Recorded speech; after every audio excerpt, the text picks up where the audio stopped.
दूसरा तो ट्रेन जो हादसा हुआ है उस पर जो है क्या प्रतिक्रिया है आपकी? लगातार एक के बाद एक ऐसे हृदय विदारक हादसों की एक लिस्ट बन गई है। कोरमंडल एक्सप्रेस उसमें थोड़े वक्त पहले ही हुआ था, लेकिन कोई पाठ सीखा हो सरकार ने, विभाग ने, मंत्री ने या मंत्रालय ने, वो देखने को नहीं मिलता। वही गैर जिम्मेदाराना बातें, वही गैर जिम्मेदाराना हरकतें। अब वहां जा रहे हैं मंत्री तो उसकी रील बनाएंगे और उसमें वाहवाही बटोरेंगे। अरे साहब, हम उस पार्टी से हैं जहां के मंत्री इस्तीफा दे देते थे जब रेल दुर्घटना होती थी। हमने वैसे उदाहरण दिए हैं इस देश को। आप वहां जाकर भी तालियां बटोर रहे हो, चैनल्स को फ्लैश हो रहा है, साहब मंत्री जा रहे हैं वहां, और चैनल्स तारीफ कर रहे हैं कि अरे मंत्री वहां जा रहे हैं। ये तो मतलब आपका एक ड्यूटी है, छोटी सी बात है, जा रहे हो, अच्छी बात है, जाना चाहिए, लेकिन ये हो क्यों रहा है दुर्घटना? इस पे जवाब कौन देगा? इसकी जवाबदेही कौन फिक्स करेगा?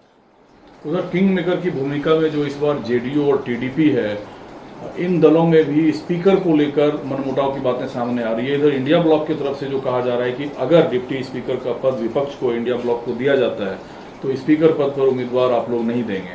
क्या आपको लगता है कि सरकार, जो एक परंपरा रही है कि विपक्ष को डिप्टी स्पीकर का पद दिया जाए, वो उस परिपाटी को निभाया जाएगा? ये सरकार कोई संवैधानिक परंपरा या लोकतांत्रिक परंपरा को निभाते हुए दिखती नहीं है। लेकिन जितने भी क्षेत्रीय दल हैं, वो आज एनडीए का हिस्सा हो या नहीं हो, या कल एनडीए का हिस्सा थे, वो जानते हैं वो दूध के जले हैं, वो छाछ फूंक फूंक कर पीते हैं। उन्हें मालूम है कि शिवसेना को तोड़ा, उन्हें मालूम है अकाली दल की क्या हालत की, उन्हें मालूम है कि भारतीय जनता पार्टी क्षेत्रीय दलों की के साथ क्या बर्ताव करती है। इसलिए सब चाहते हैं कि एक कोई कंट्रोल उनके हाथ में भी रहे, जिससे भारतीय जनता पार्टी, जो डिक्टेटोरियल प्रधानमंत्री हैं, उससे वो अपने आप को, अपने क्षेत्रीय दल को बचा के चल सके। भले ही सरकार में भारतीय जनता पार्टी या एनडीए है, लेकिन मामला 50-50 का है।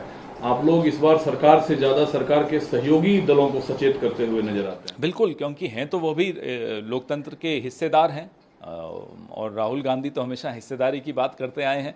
तो उनके लोकतांत्रिक जो हक हैं वो मारे न जाए भारतीय जनता पार्टी के हाथों, उसकी जिम्मेदारी हम भी ले रहे हैं, हम उनको सचेत करते रहेंगे। तो एक सवाल और ईवीएम पर है, जो राहुल जी ने ट्वीट किया था, उसमें है कि लोकतंत्र में सरकारी संस्थाओं की जवाबदारी जब कमजोर होती है तो सवाल उठते हैं। तो ईवीएम पर सवाल आप लोगों का सीधा है, या ईवीएम को लेकर जो चुनाव आयोग का रवैया है? आपने कभी ऐसा चुनाव आयोग देखा?